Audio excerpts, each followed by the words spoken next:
Yeah, I've got it made. Marrying into money. You can keep struggling in your poor life, James said with a sneer and a smirk. He threw these mean words at me just as I was relaxing in the hotel lobby. James's loud voice made me feel bad. I wondered where he had met his new wife, who happened to be the daughter of the president of Richard Enterprises. James seemed proud and childish to me, laughing like a middle-aged man. When I heard Richard Enterprises, it sounded familiar. I remembered details about the company and smiled. Meanwhile, James was happy, but I struggled to hold back a laugh. My name is Linda, and I'm 37 years old. I live with my husband James. I work in my family's real estate business, mostly doing administrative tasks. My father is the president and manages the key strategies. Since I'm an only child, I'm expected to take over the company one day. I feel the pressure of becoming the president, but I've been careful not to talk too much about our family business with James. James only finished high school and works in a moving company. He feels inferior because of this, even though moving heavy items requires skill and strength. I respect his work, but I avoid mentioning my prestigious university degree or my future role as president when we talk. James and I met through a friend in college. She hired James's moving company and he helped with her move. Initially, James was interested in my friend. How we met was kind of funny. James was interested in someone else, but she was already in a relationship. They got along well, so she introduced him to me. I was looking for a partner at the time. Our meeting was unexpected, but it turned out great. James's carefree nature matched my meticulous personality. After going on several dates, we became a couple when I was in my late 20s, a good age for marriage. Within a year, we were married. My life as James's wife began without any problems. His parents were very kind and always welcomed me with smiles when we visited. Considering the issues my friends had with their mothers-in-law, I felt lucky to have such a good relationship with mine. However, James's job was demanding, and he often worked late, which was tiring for him. Despite being tired, he never neglected our marriage. I felt grateful, but also thought he didn't need to try so hard. He'd thank me for simply making dinner after his long work days. I felt blessed to have such a wonderful husband. But after a year of peaceful marriage, things started to change. One night, as we got into bed, James casually asked, "Why can't we have kids?" His tone was slightly irritated, which surprised me. I had also thought about having children, but we weren't actively trying. Given our regular marital life, I believed it would happen in time. I tried to reassure James, saying, "It's just bad timing. We've only been married a year, so it's not something to worry about yet." I definitely wanted children, but I knew rushing wouldn't help. James seemed more forceful than usual, even quoting statistics like 60% chance of conceiving within a year for couples not using contraception. Not being familiar with pregnancy statistics, that number seemed incredibly high to me. James was eager for kids and suggested we get tested together to identify and address any clear issues. I suggested we both get fertility tests, but James's response surprised me. He said, "What are you talking about? Are you saying it's my fault? Infertility is usually the woman's fault. There's no point in me getting tested." His tone was disrespectful, which shocked me. I hadn't accused him of anything. I simply suggested testing since we didn't know where the issue was yet. James assumed I was blaming him and added, "It's definitely the woman's fault," as if I was the problem. I wanted to say more, but I was shaking and could barely reply. James said, "Just you get tested. I'm too busy with work." He insulted me, saying, "You're just a placeholder office lady, right? Just coasting along in a company thanks to your dad's connections." I do a lot of administrative work now, but I'm also learning management skills from my father for when I take over the company. I'm constantly trying to prove myself, and it's tough dealing with the higher-ups. James just doesn't understand my struggles. That night, it seemed pointless to argue with him. Any word I said was met with sharp replies. We went to sleep back to back, and the atmosphere was heavy. From that day, James's attitude towards me completely changed. One evening, after a late talk with my father about the future, I came home to find James berating me for not having dinner ready. I apologized, explaining that I had just gotten home and would start cooking. James muttered, "That's typical of a small company boss's daughter." He didn't know, but my father's real estate company was not small at all, with hundreds of employees. But I knew arguing this point was meaningless. "I'll cook right away. Have a drink and wait," I told James. He loved his alcohol. It seemed to calm him down. Relying on alcohol to maintain our relationship made me sad. I hated being scolded by him. If alcohol could make him feel better even a bit, then it was worth it. The next morning, James's mood hadn't improved. "Make sure dinner's ready when I get home," he spat as he left. I sighed, thinking about my plans for the day. I had taken the day off to visit the gynecologist for fertility testing, as previously mentioned by James. Although I was the one who initially suggested the testing, the fact that only I was undergoing it while James refused was something I found hard to accept. But complaining wouldn't change anything. If the issue was with me, I needed to start infertility treatment promptly. James had been wanting kids, and I too hoped for a child soon. I knew fertility rates differ between the 30s and 40s, so sooner was better for treatment. The clinic was busier than expected, and I was called in for examination an hour after registration. After undergoing a physical examination and blood tests, I was told that the results would be available during my next visit. It would be a shock if the issue was with me, but I was prepared for any necessary steps, no matter the outcome. I resolved not to lose heart. I went for the fertility test today. I told James when he came home from work, Figures. If the problem's with you, testing's the right thing to do. Let me know the results as soon as you get them," he replied. James's belief that I was the cause of our infertility frustrated me. The fertility testing required much time and effort. A bit of understanding from him would have been welcome. 6 years passed, and I turned 37. Though we continued our efforts to conceive, we remained childless, and James seemed to have given up on having a child with me. His late nights increased, and sometimes he didn't come home at all. When asked, he said he was out drinking with colleagues, then singing karaoke till morning. His behavior was more akin to a college student's, deeply exasperating me. My work had become busier, and the thought of starting a family was pushed aside. But James's recent actions were too much.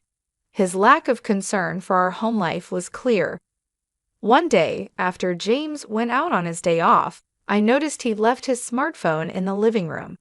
He forgot to take it with him, so I picked it up to take it to his room. His phone rang, showing the name Sandra on the caller ID.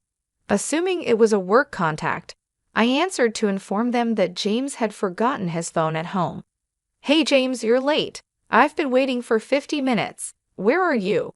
If you don't hurry, we'll miss the park opening," said a flirty voice on the phone. The word date made me catch my breath. I quickly ended the call. Who was this woman? She mentioned a date, so she likely wasn't a colleague. He's cheating on me, I realized, holding undeniable proof of James's infidelity. I clenched his phone tightly. Sandra had said it was a long-awaited date, indicating a long-term affair. I trembled with indescribable anger. While I was struggling with infertility, James was carelessly cheating on me. His recent distance now made sense. He no longer needed me. Unforgivable. Determined to make James pay, I started collecting evidence of his infidelity. It wasn't hard to gather proof. First, I easily unlocked his smartphone using his birth date. The call history was filled with Sandra's name. When I opened the messaging app, I found numerous messages between James and Sandra, filled with embarrassingly affectionate words that made me feel nauseated. I took photos of this evidence with my phone. After placing James's phone back in his room, I spent the day as if nothing happened. After a month of a strange marriage, my father, the company president, summoned me to his office. "I have something important to discuss with you," he said gravely. Shocked by his words, I couldn't believe what I heard. "Is that true?" I asked. "Yes, so I'm counting on you," he replied. Disturbed, I returned to my office, barely concentrating on work. That evening, James suggested we separate. Having found evidence of his affair, I had been contemplating when to bring up divorce, but him initiating it saved me the hassle. "Yes, let's divorce," I said. James seemed surprised. Perhaps he was happy about being able to be with his mistress, a woman named Sandra. His face was filled with an unmistakable joy that I found irritating. Despite my irritation with James's expression, I signed the divorce papers he offered. "I can file these tomorrow." "I'll be leaving this house," he said. "Okay, are you sure about the mortgage?" I asked casually. "Oh yes, I'm fine," James replied. James's job was demanding but not high-paying. I doubted he could handle the mortgage alone. But since he initiated the divorce and was the one cheating, I felt no obligation to help. I packed and left the house 3 days later, moving back to my parents' house nearby. My parents initially seemed concerned when I told them about my divorce, but when I explained that James had cheated on me, they became furious. They repeatedly reassured me that it was the right decision to part ways with such a man. I threw myself into work, trying to forget about James. Before I realized it, a year had flown by. I was so engrossed in my work that I lost sight of everything else. One day, while relaxing in the living room, my dad approached me. "Why don't you take a break and go on a trip? It's going to get busy starting next month," he said. I guess he thought I'd been working too hard and needed a distraction. Indeed, I had been overwhelmed with various things lately and felt mentally exhausted. Thinking a little trip wouldn't hurt, I took up Dad's suggestion and decided to travel to the Northeast. It was my first solo trip, and I was both nervous and excited. The air in the Northeast was crisp and seemed to cleanse my weary soul. Interacting with the locals who helped me navigate and chatting with the owner of a bar, I found everyone to be incredibly kind, which gradually healed my spirit. I had booked a hotel in Portland, the most famous and largest around here, thinking, why not enjoy the trip to the fullest? After checking in, I relaxed in the lobby with a welcome drink. The fatigue from the journey seemed to melt away. Feeling utterly comfortable, I jokingly considered moving to Portland. A familiar voice called out, "Hey, what are you doing here?" I turned around, startled by the unmistakable voice of my ex-husband, James, who was entering the lobby with 2 large suitcases and a young woman. She appeared to be in her early 20s, with flawless skin, bold makeup, and striking red nails. Despite the chilly northeast weather, she was wearing a short skirt with bare legs. Startled, I stared at James and the woman. "Why are you here, and who is she?" I blurted out, even though I didn't really want to know. "Oh, let me introduce you. This is Sandra, my new wife. We're on our honeymoon. Guess what? She's a wealthy businessman's daughter," James said, his tone full of happiness. He volunteered information I hadn't asked for, but Sandra was the name of the person on the phone. Disgusted that he was with such a young girl, I felt a surge of discomfort. "You're on a solo trip here. That's pathetic," James sneered, despite being the one who cheated and initiated our divorce. Sandra, too, was looking at me, her eyes narrowed with amusement. "Hey, James, is this your ex-wife? She looks old." "Hurry up with the check-in," she said in a catty tone. I glared at Sandra, and James, nonchalantly wrapping an arm around her waist, responded, "Yeah, I'm set for life, marrying into money. You can keep struggling in your poor life." James smirked condescendingly, throwing demeaning words my way. His high-pitched voice echoed through the hotel lobby, disrupting the elegant atmosphere I was enjoying and leaving me feeling upset. But his mention of marrying a businessman's daughter made me wonder where he had met someone like that. "Yeah, Sandra is the daughter of Richard Enterprises," James proudly exclaimed. I thought it sounded familiar somehow. Oh, right, that company, I said after a moment, recalling what Richard Enterprises was. James's face lit up with pride. Impressive, huh? He exclaimed. But inside, I was holding back laughter. Come on, you know this company. Her family's loaded, and they even paid off the mortgage on that house quickly. Thanks for divorcing me so easily, Linda, James said sarcastically, but it didn't bother me at all. Yeah, I know them. They're in the biggest building downtown, right? I've seen it and even been there, I replied calmly. Oh, you've been there? James seemed surprised. It's quick then. Her family owns a huge company, so they're loaded. Breaking up with you was the right choice, James smirked nastily, but I simply nodded, still calm. That building, it's part of our real estate holdings, I mentioned casually, as if I just remembered. James and Sandra both asked in unison, What do you mean by our real estate? That building is rented by my father for his most prestigious office. I don't know if your company is involved in real estate, but it's not a shabby building, I explained. Both seemed skeptical of my words. I hesitated for a moment, but there was no turning back now.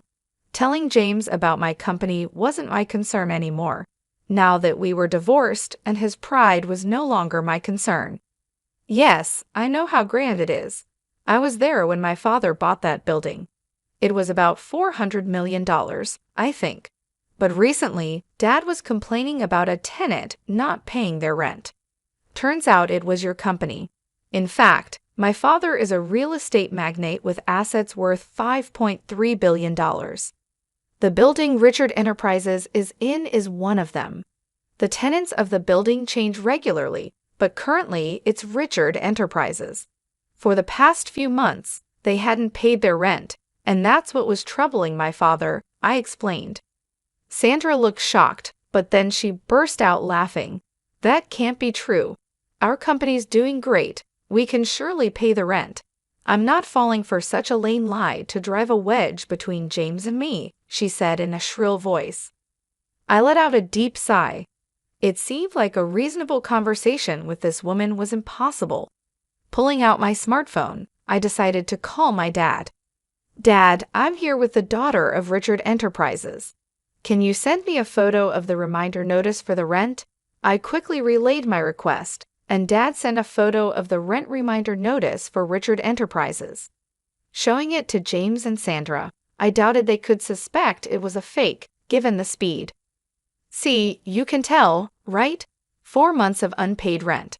If you don't pay soon, we might have to sue. What are you going to do?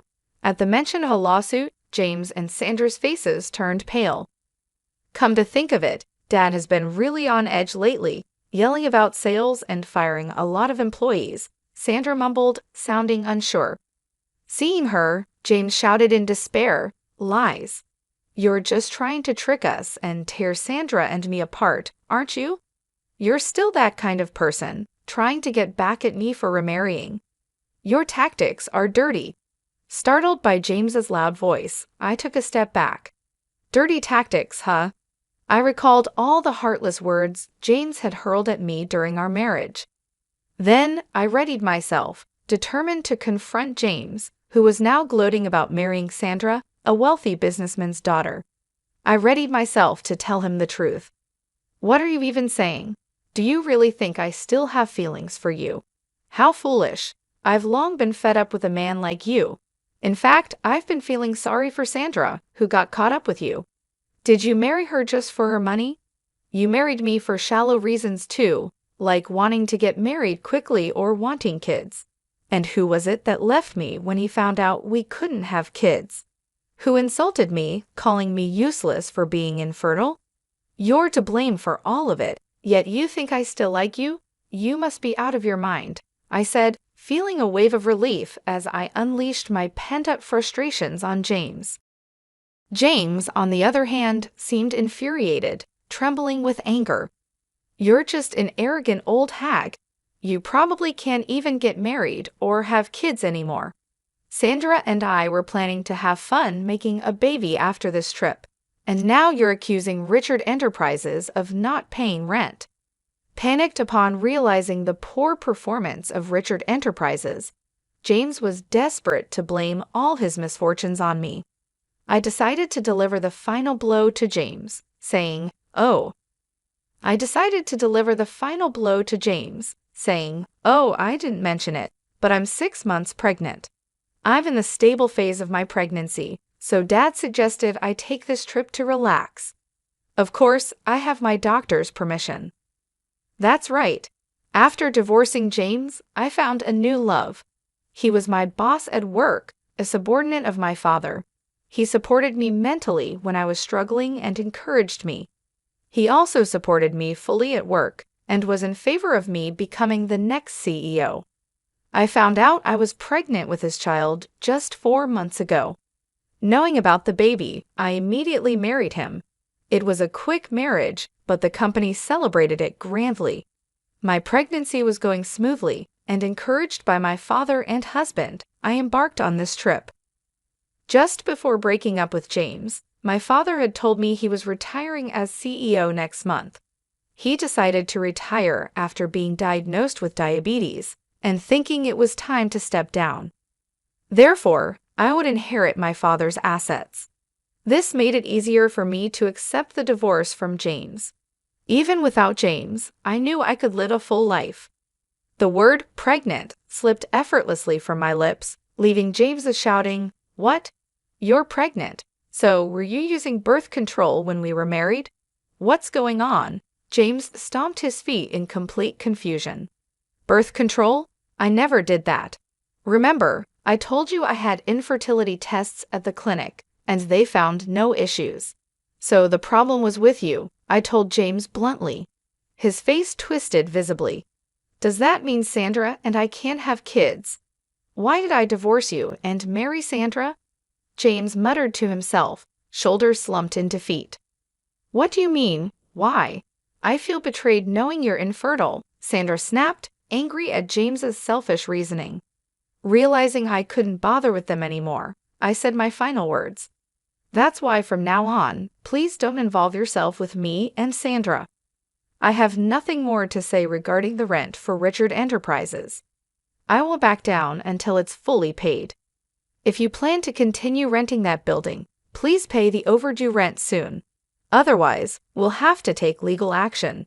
I have nothing more to say to you two, so goodbye." I left James and Sandra arguing and confidently walked back to my hotel room. After returning from my trip, my husband greeted me with a smile, saying, "Welcome back. Sorry I couldn't help around the house. Was everything okay?" "Of course, it was fine. I'm glad you got to relax," I replied. "Thank you." My husband smiled warmly at me, and I felt a great sense of relief. Since marrying my current husband, I've been reassured every day, completely forgetting about James. Since that trip, I haven't met James. The following is what I heard through my father's contacts. After that incident, James and Sandra's fights became incessant. Despite thinking he was marrying a wealthy heiress, James discovered Richard Enterprises was in deep debt. Coincidentally, news was all over TV about a Richard Enterprises employee embezzling millions of dollars from clients. Sandra's father knew about the fraud, but tried to cover it up for the company's reputation.